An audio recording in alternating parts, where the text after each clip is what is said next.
Boa noite, seja bem-vindo a mais um culto evangelístico. Quero convidar a você para juntos cantarmos o hino Nunca Me Deixar. É o hino de número 351 do nosso cenário. Louvemos ao Senhor.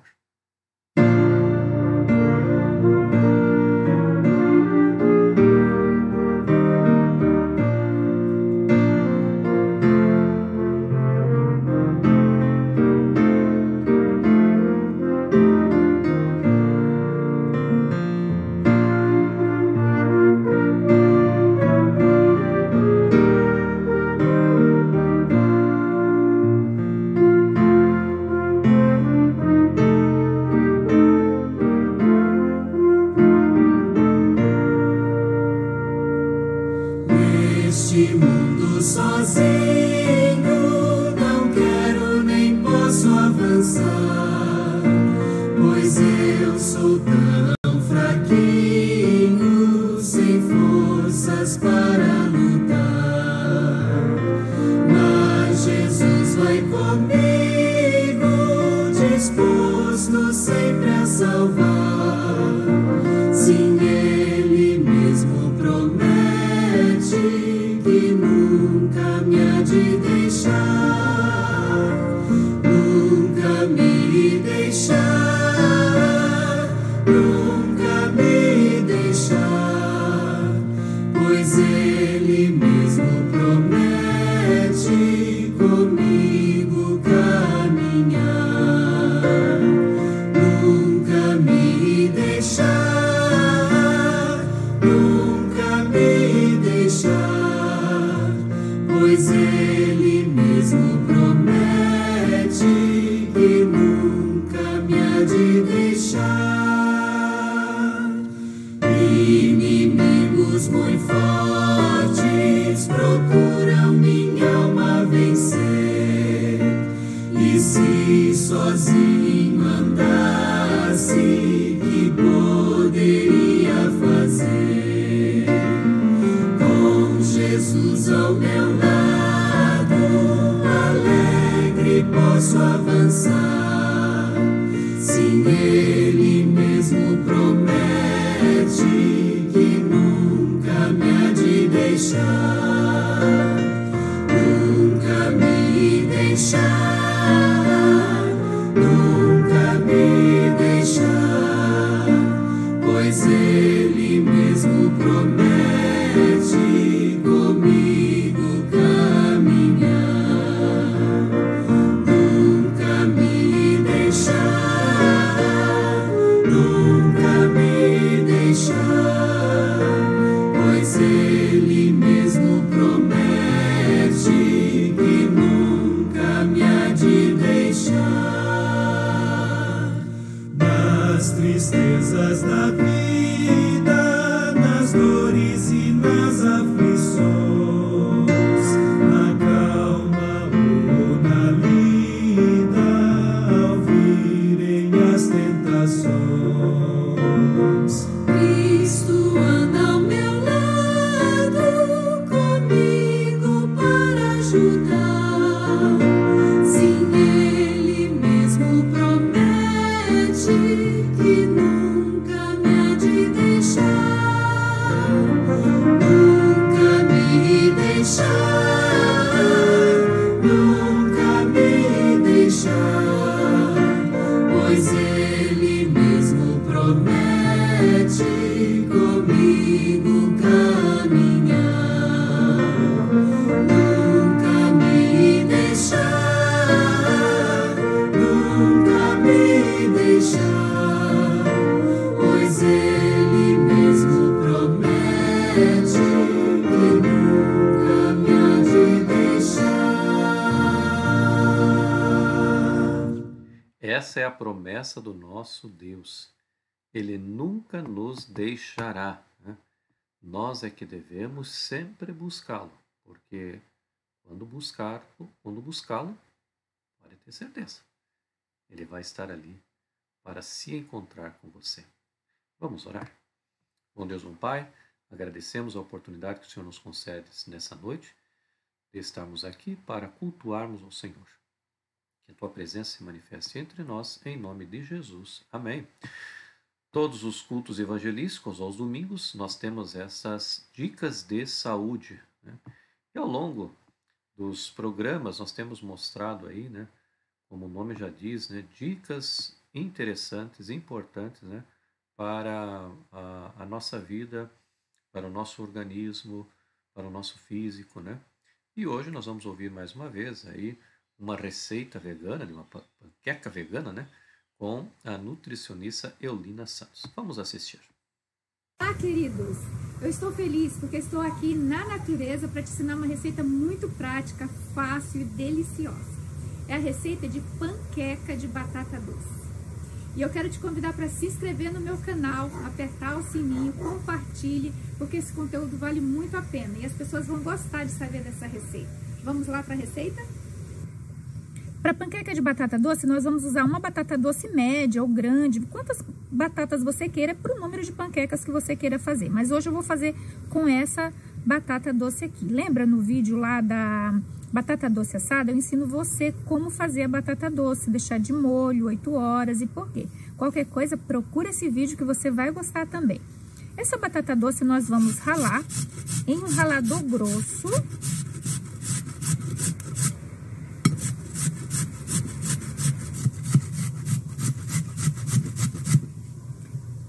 Depois da batata doce ralada, nós vamos colocar uma pitadinha de sal, misturar bem e já vamos levar para uma frigideira untada.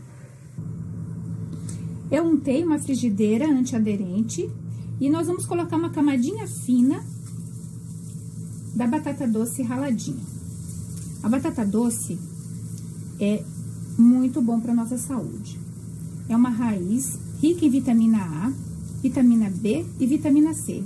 Ela tem um índice glicêmico muito baixo, por isso ela ajuda na questão de mandar o açúcar para a nossa corrente sanguínea bem devagar.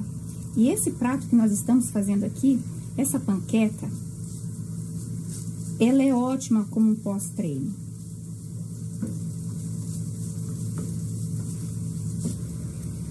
E você com a espátula vai apertando aqui e ela vai tomando a consistência e logo você já consegue virar.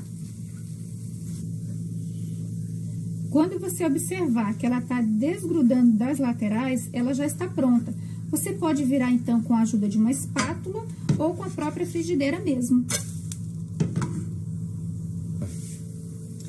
Depois é só você deixar dourar do outro lado e vai estar pronta a sua panqueca de batata doce. Essa panqueca que é apenas um ingrediente.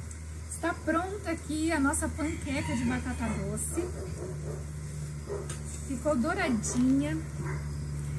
A sugestão dessa panqueca, você pode estar fazendo um recheio tanto doce quanto salgado. Você pode fazer enroladinha, você pode fazer só dobradinha assim. Fica com uma aparência muito boa, a textura é ótima.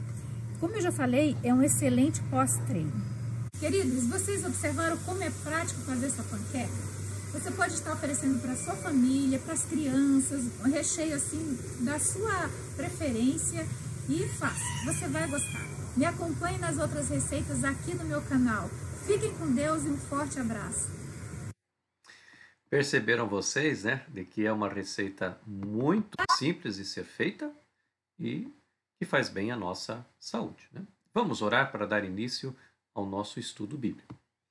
Bom Deus, bom Pai, te pedimos agora que venha nos orientar ao estudarmos a Tua Palavra, em nome de Jesus. Amém. Muito bem, queridos, nós estamos agora adentrando, né, a parte profética do livro de Daniel, que começa aí a partir do capítulo 7, né? Então eu quero te convidar aí a você tomar aí a sua Bíblia, né? E vamos então ao capítulo 7, eu já estou aqui com a minha Bíblia aberta, né?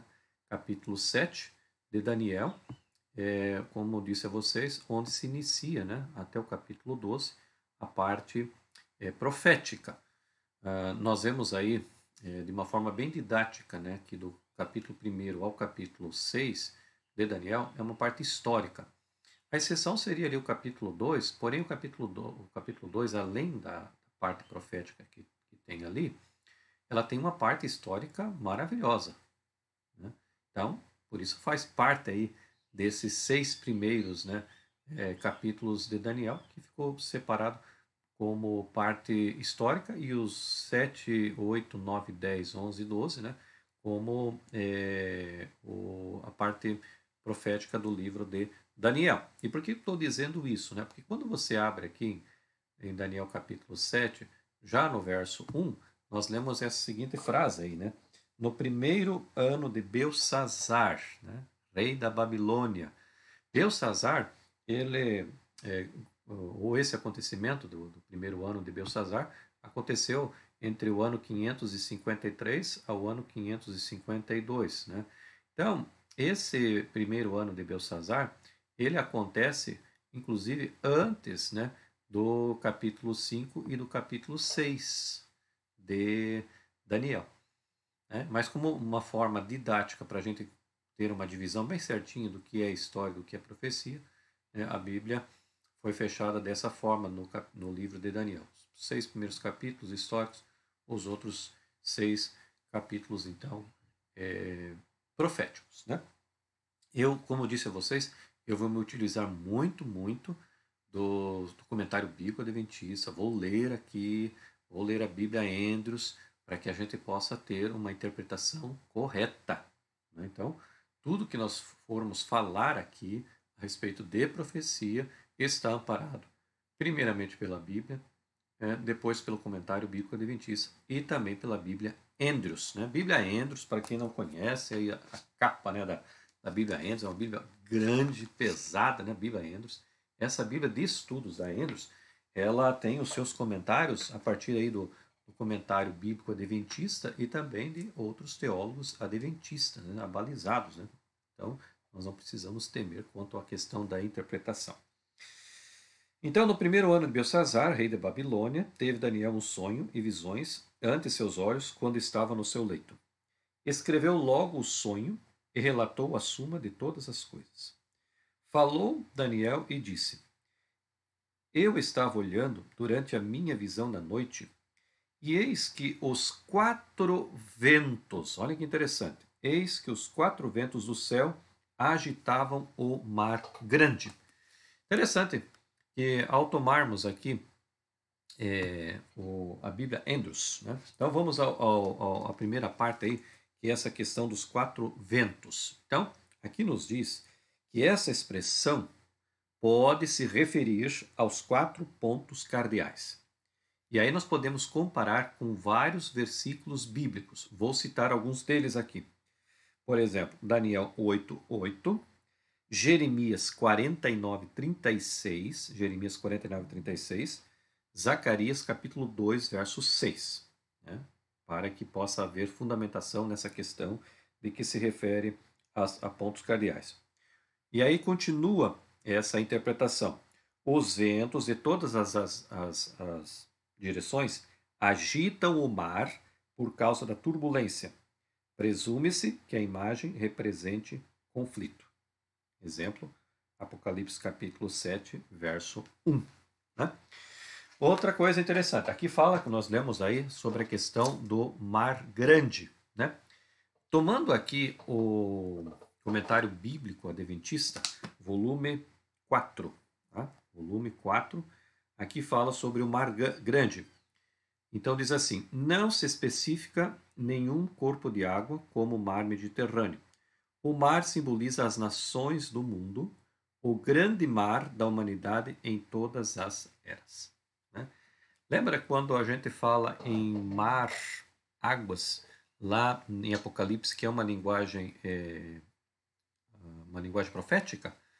O mar é um local onde nós encontramos muita gente, né? Nações. Tá? Então tá aí a explicação desse mar grande. Ok? Pegou a caneta, anotou? Olha, eu tenho anotado aqui, ó, tenho anotado aqui na minha Bíblia. Deixa eu mostrar mais pertinho, tá? Faça isso para que você depois possa ter, né, facilidade para ensinar as pessoas. Isso é muito importante. Então pegue a sua canetinha, anote esse primeiro item aí, né, dos ventos, né, que seriam agitação militar, política, né? São os 4 pontos cardeais, né, os 4 ventos. Esse mar, alguns, né, interpretam como o mar Mediterrâneo, mas o comentário bíblico adventista, né, interpreta esse mar grande como se fossem, então, nações, né, do mundo inteiro. E aí, vamos continuar, né, com esse estudo aqui. E aí nos diz, aqui, novamente, aí, eu tinha preparado mais um slide aí, né, o Mar Grande. Então, o Mar Grande, alguns interpretam esse Mar Grande como o Mar Mediterrâneo, né, mas o comentário bíblico adventista, ele comenta que esse Mar Grande seria, então, um ajuntamento, né, de pessoas, ou seja, nações ao redor do planeta, né. Continuando agora, no verso 3, 4 animais grandes, diferentes uns dos outros, subiam do mar. Veja que é importante, né, esta questão aqui do mar, porque esses 4 animais estranhos, né, os 4 animais grandes, diferentes uns dos outros, eles subiam da onde? Subiam do mar. Que mar é esse que a gente acabou de ver, né?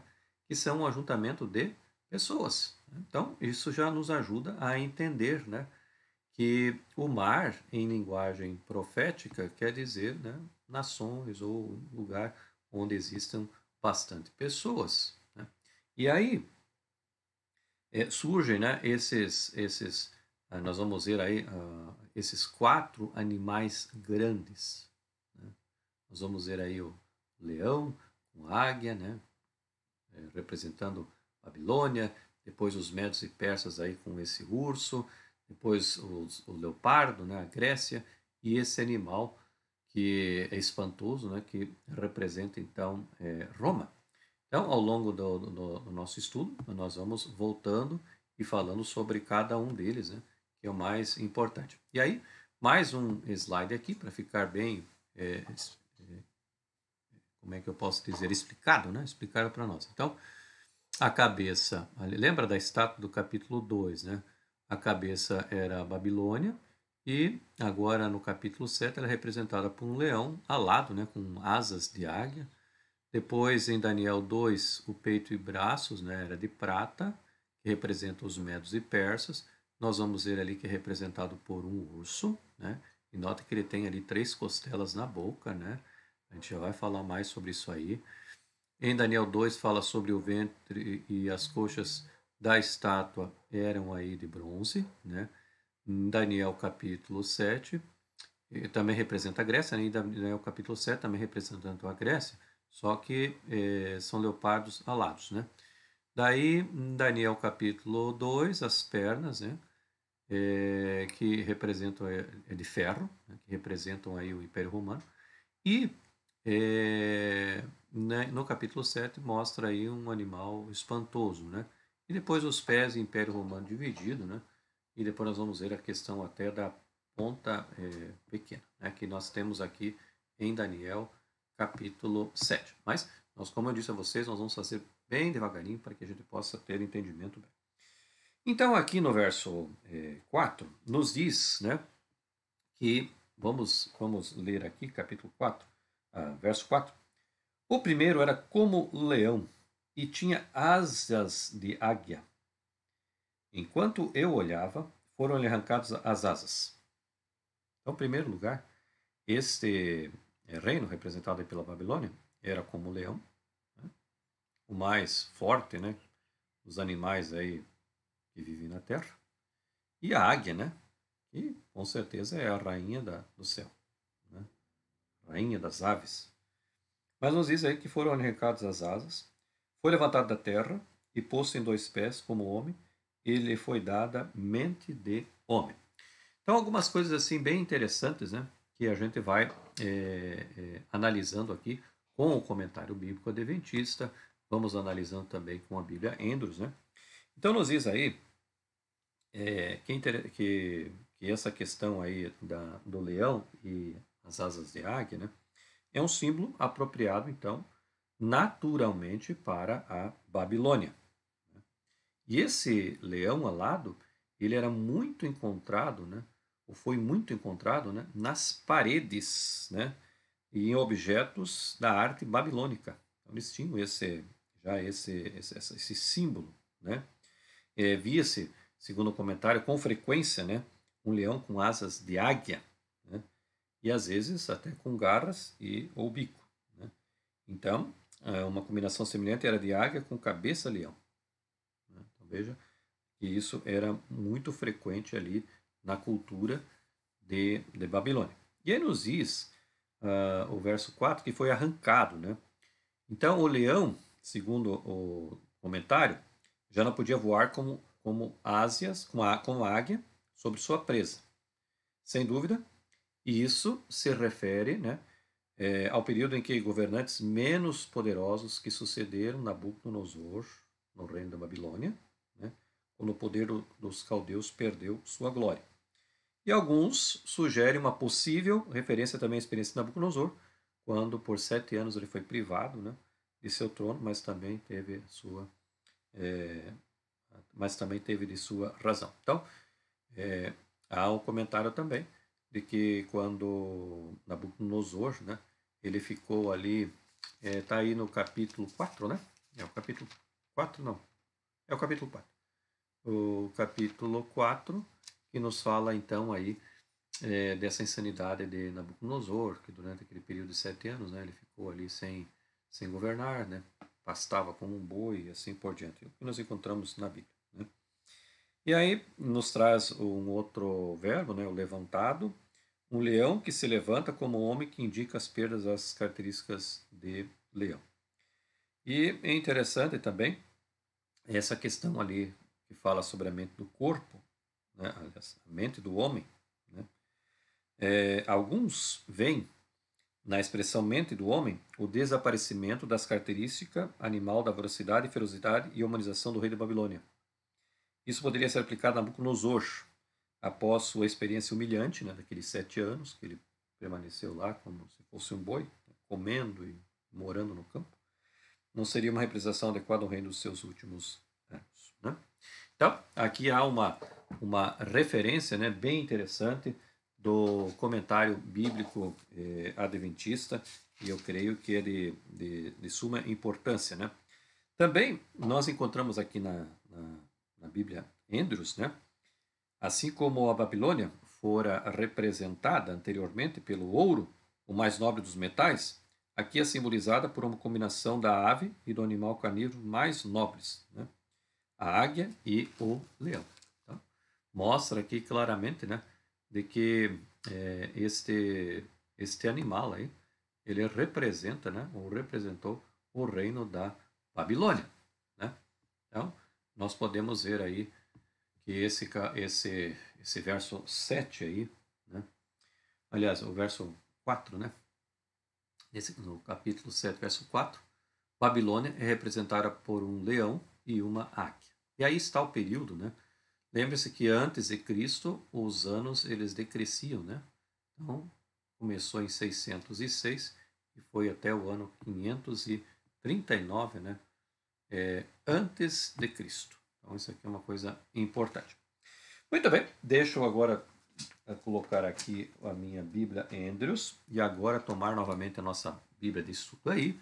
Agora você vai ao capítulo 7, né? Estamos no capítulo 7, desculpem, mas no verso 5, diz assim: continuei olhando e eis, né, o segundo, olha que interessante aí, o segundo animal semelhante a um urso, o qual se levantou sobre um dos seus lados. Da boca entre os dentes trazia 3 costelas e lhes diziam: levanta-te, devora muita carne. Então, este reinado aí, ou melhor, este animal, ele representa então o reino dos medos e persas, né?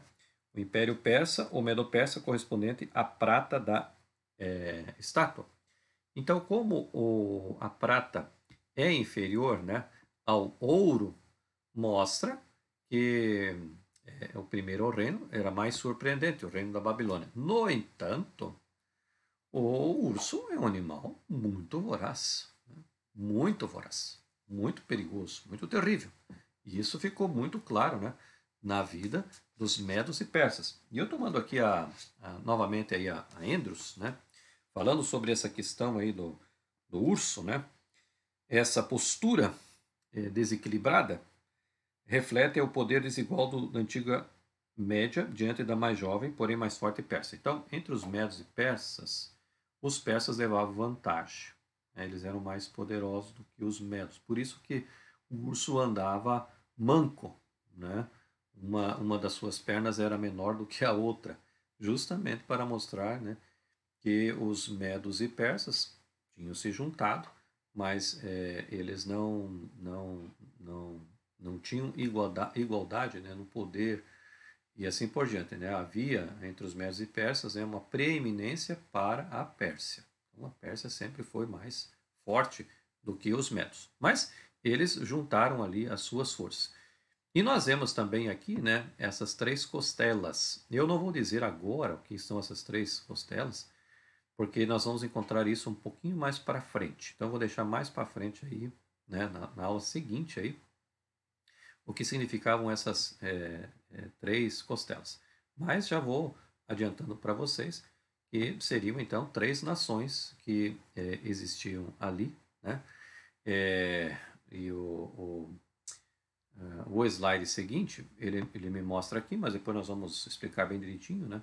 Eles viveram do ano 539 ao ano 301, as três costelas, Lídia, Egito e Babilônia. Mas como eu vos disse, nós vamos destrinchar isso de uma forma mais tranquila na próxima aula, porque esse verso aí, ou essa parte aí das três costelas, ele se repete um pouco mais para frente. Então, é o que nós vamos ver com com essa aula seguinte, né? E aí nós voltamos à nossa Bíblia e vamos então agora. Dá para ir anotando, gente? Né? Creio que nós estamos indo bem devagarzinho para que a gente possa entender, né, as profecias e você também possa ir anotando aí. Aí, no verso 6, então vai ao verso 6 aí de Daniel 7. Depois disso, continuei olhando, e eis aqui outro, semelhante a um leopardo, e tinha nas costas 4 asas de ave. Tinha também esse animal 4 cabeças e foi-lhe dado domínio. Então, esse leopardo, né, tinha 4 asas de ave e também 4 cabeças. Veja que interessante, né, essa questão aí desse leopardo. Que, na verdade, esse leopardo, o que era? Né? O leopardo representa a Grécia, que lá em Daniel capítulo 2, né, é o ventre ali, né, representado pelo bronze, né, e as 4 cabeças, né, são 4, então, depois nós vamos ver mais para frente, né, generais, que representavam Macedônia, Pérgamo, Egito e também a Síria. Né? Mas como eu vos disse, também na aula seguinte nós vamos destrinchar, né, essas quatro cabeças aí para ficar, né, bem tranquilo na mente de cada um de nós. Bom, agora nós vamos para o verso 7. Então nos diz aí: depois disso, eu continuava olhando nas visões da noite, e eis aqui o quarto animal, terrível, espantoso e sobremodo forte, o qual tinha grandes dentes de ferro. Ele devorava e fazia em pedaços e pisava aos pés o que sobejava. Era diferente de todos os animais que apareceram antes dele e tinha 10 chifres. Tá? Antes de comentar esse quarto aqui, só voltando ali ao verso 6, quando fala sobre as 4 cabeças, né? Então são 4 generais, tá? 4 generais que depois vocês vão ver que vão representar aquelas nações que nós colocamos, ou então eles deram início ali, né? Aqui nos diz então que esse quarto animal era terrível e espantoso. Interessante, queridos, que ao tomarmos aí, né, o comentário bíblico adventista, também a Bíblia Andrews, né, nós vamos aí a esse quarto animal espantoso, né? Esse monstro, ele não se parecia, né, com nenhuma espécie de animal que Daniel soubesse identificar. E nos diz que os seus dentes eram o quê? De ferro, né? Metal forte e esmagador, que simbolizava o quarto reino, né? Que nós entendemos ser o reino de Roma. Veja que interessante, né? E fala também aí dos 10 chifres, né? Então, tem esse animal terrível, espantoso, né? Nos diz aí que os dentes eram de ferro, né? E que tinham também agora, então, esses 10 chifres, né? Então, no simbolismo bíblico, os chifres representam poder contra os inimigos. Nesse caso, os chifres estão ligados a Roma. Em Daniel 8, vemos que os chifres de um animal simbólico representam os poderes que formam um império. O vasto Império Romano era formado de muitas partes, as quais se dividiram depois que a cidade de Roma foi conquistada pelos bárbaros em 476 depois de Cristo. Então, aqui nós vemos aí a explicação, então, desses 10 chifres. Mas é interessante que agora no verso 8, né, de Daniel capítulo 7, nos diz assim, Daniel, né? Eu estando a observar os chifres, eis que entre eles subiu outro pequeno, diante do qual 3 os primeiros chifres foram arrancados. E eis que nesse chifre havia olhos, como os de homem, e uma boca que falava com insolência. Então, interessante aqui que agora esse, né, chifre aí pequeno, né, ele tinha, como diz aí a Bíblia, né, ele falava com insolência. E nós, tomando aí o comentário, né, nós vemos aí sobre esse outro pequeno, né, esse chifre mais novo começa pequeno, mas cresce e fica maior do que os outros. E aí nós lemos também que diante do qual 3 dos primeiros chifres foram arrancados. A ascensão do poder do chifre pequeno, depois da divisão do Império Romano, envolve a queda de outros 3 poderes pós-romanos. Nós vamos ver na próxima aula, né, quem são esses 3 reinos aí, né, que esse chifre pequeno ele destrói. E é interessante, queridos, que continuando ali falando sobre olhos, né, como os de homem, né, olhos como de homem, e uma boca que falava, discernimento e comunicação como os de um ser humano. Opa, então vamos dizer, esse chifre pequeno ele tem uma diferenciação dos outros, de outros poderes. Né? E diz também com insolência, o discurso de blasfêmia contra Deus Altíssimo. Para Altíssimo, como referência a Deus, né, nós podemos comparar lá com Daniel capítulo 3, verso 26, Daniel capítulo 4, verso 2. Né? O poder, então, do chifre pequeno não é apenas orgulhoso, também tem uma forte característica religiosa e é blasfemo. Opa! Então, já mais um item interessante, né? Para a gente discutir aí. E como nós temos aí 28 versos, é isso? 28 versos do capítulo 7, hoje nós vamos até o 12. Então vocês vão ver que a partir do 13 nós vamos ter muitas respostas ao que nós estamos aí abrindo, né? Aí no verso 9, continuei olhando, e até que foram postos uns tronos, e um ancião, né? Olha que interessante, e um ancião de dia se assentou. Sua veste era branca como a neve, e os cabelos da cabeça como a pura lã. O seu trono eram chamas de fogo, e as suas rodas eram fogo. Um rio, verso 10, um rio de fogo manava e saía de diante deles, milhares e milhares o serviam, e miríades de miríades assentavam diante dele. Assentou-se o tribunal e se abriram os livros. Veja que interessante, queridos, que nós encontramos aí, né, no verso 9, deixa eu ver aqui, versos 9, 10 e 11. Né? Veja que, como a Bíblia nos diz, por exemplo, desse ancião de dias. Então, aqui no comentário bíblico, nos diz que a expressão é descritiva, não um título. No original aramaico não tem o artigo definido, que é acrescentado aqui e usado nos versos 13 e 22, como um artigo de referência. Isto é, com a função de servir ao ser descrito antes. Deus, o Pai, é representado. Aqui nos fala também da sua veste, né? E interessante que deve-se ter cautela, porque ninguém jamais viu a Deus. Daniel viu apenas uma representação da divindade. Não se pode saber até que ponto a representação reflete a realidade. Na visão, a divindade é representada de várias formas. E a forma que assume em geral tem que ver com o objetivo didático da visão. Depois nos fala aí de milhares e milhares, aí no verso 10. O que são esses milhares e milhares, né?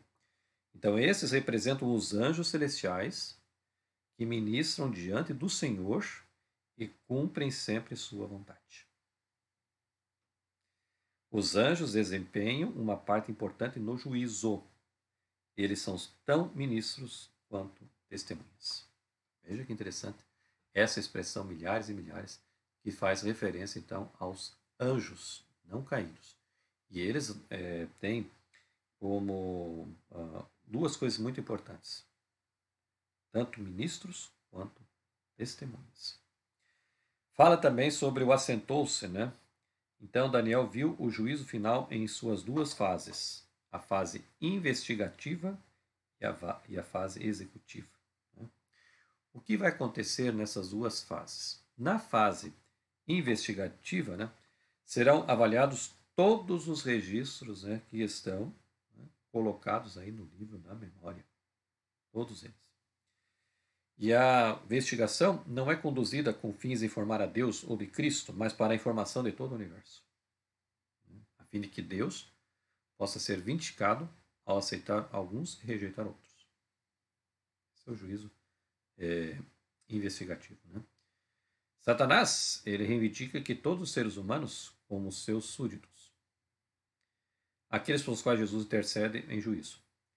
Então Satanás acusa a Deus, né? Diante de Deus, aliás, Satanás acusa diante de Deus, mas Jesus alega a fé e o arrependimento deles. Como resultado do juízo, se obterá um registro daqueles que serão cidadãos do futuro reino de Deus. E aí vem o juízo executivo. Né? Esse registro inclui nomes de homens e mulheres de todas as nações, tribos, raças, línguas. João fala dos remidos na nova terra como as nações dos salvos. E aí, conclui esse verso aí, 10, né, que se abriram os livros. Né? Os seguintes registros são considerados, quando a gente vê, por exemplo, Apocalipse, capítulo 20, verso 12. Primeiro, o livro da vida, no qual está registrado o nome daqueles que aceitaram servir a Deus. O livro da vida. O segundo, o livro da memória, um registro das boas obras dos santos. Terceiro, o memorial dos pecados. Ao comentar uma visão da fase executiva do juízo no final dos 1000 anos, Ellen White faz a seguinte classificação. Primeiro, o livro da vida, que registra as boas novas dos santos. Segundo, o livro da morte, com o registro das más obras dos impenitentes. E terceiro, o livro dos estatutos, a Bíblia, segundo cujas normas são todos julgados. Eu pergunto, precisamos ter medo quanto a esse juízo? Quanto ao abrir-se os livros? Não, de forma alguma. Se nós estamos dia a dia com o Senhor, fazendo a sua vontade, não precisamos temer. Né? Verso 11. Então estive olhando por causa da voz das insolentes palavras que o chifre proferia. Estive olhando e vi que o animal foi morto e o seu corpo desfeito e entregue para ser queimado. Olha que interessante, né? Então estive olhando. Aqui nos diz que na visão profética, Daniel viu, né, um evento que seguia rapidamente ao outro. Note-se a repetição das frases, estive olhando e vi. Então, ele olhou e concluiu que viu. E em todas as narrativas há visões. Essas frases introduzem a transição de uma cena à cena seguinte. Foi morto. E isso representa o fim do sistema ou da organização simbolizado pelo chifre. Paulo apresenta o mesmo poder com o título Homem da Iniquidade, Filho da Perdição, o Iníquo, e fala de sua destruição na segunda vinda de Cristo. Então, aí está essa interpretação. E ao verso 12: quanto aos outros animais, foi-lhes tirado o domínio, todavia foi-lhes dado prolongação de vida por um prazo e um tempo. Então a gente nota também, por exemplo, aí no verso 12, que o poder dessas nações aí, né, Babilônia, os Medos e Persas, a Grécia e tudo mais, né, Roma, foi-lhes tirado o poder, porém elas continuaram como nações, né? E muitas delas alcançaram os nossos dias, né? A Grécia, Roma, né? Então foi dado sobrevivência a essas nações, porém o seu poder, né, foi retirado. Mas, gente, esse é só o início, né, do capítulo 7, a primeira parte do capítulo 7. Nós temos muita coisa interessante para a gente continuar a interpretação do capítulo 7. E você vai ver que aí faz coerência, né, a profecia bíblica. Às vezes a gente pega a Bíblia, muitos que não conhecem a Bíblia, pegam o capítulo 7 e não entendem absolutamente nada. Mas creio que dessa forma bem didática que nós fizemos, né, fizemos só a metade do capítulo 7 para que você possa entender quais são ali os símbolos, né, o que representa e assim por diante, para que a gente possa ir entendendo, a fim de que quando chegarmos no final do capítulo 7 a gente possa ter um entendimento bem vasto. Tá bom? Então que Deus possa te abençoar. No domingo que vem, se Deus nos permitir, nós queremos estar juntos aí, né, para mais esse momento especial, né, de profecias, agora da segunda parte do capítulo 7 de Daniel. Bom, vamos orar então? Bom Deus, bom Pai, muito obrigado pelo esclarecimento, pela interpretação profética que nós tivemos agora da primeira parte do capítulo 7 de Daniel. Nós te pedimos que venhas continuar nos ajudando a entendermos as tuas profecias, porque graças a Deus o Senhor não nos deixou em ignorância quanto ao futuro. Pelo contrário, o Senhor sempre mostrou através das profecias. E queremos entender da melhor forma e queremos, ó Deus, que o Senhor nos ajude a interpretar da forma correta. Agora, ó Deus, nos dê uma boa noite de sono e uma semana muito abençoada, em nome de Jesus. Amém. Muito bem, tivemos então aí o privilégio, né, de estarmos juntos, né, nesse momento do estudo do capítulo 7, a sua primeira parte, e eu espero que você tenha entendido, né, e no próximo domingo, né, próxima semana, se Deus nos permitir, queremos estar juntos para estudarmos e interpretarmos o restante, né, a segunda parte do capítulo 7 de Daniel. Até lá, que Deus possa estar com você e que você tenha realmente uma feliz semana.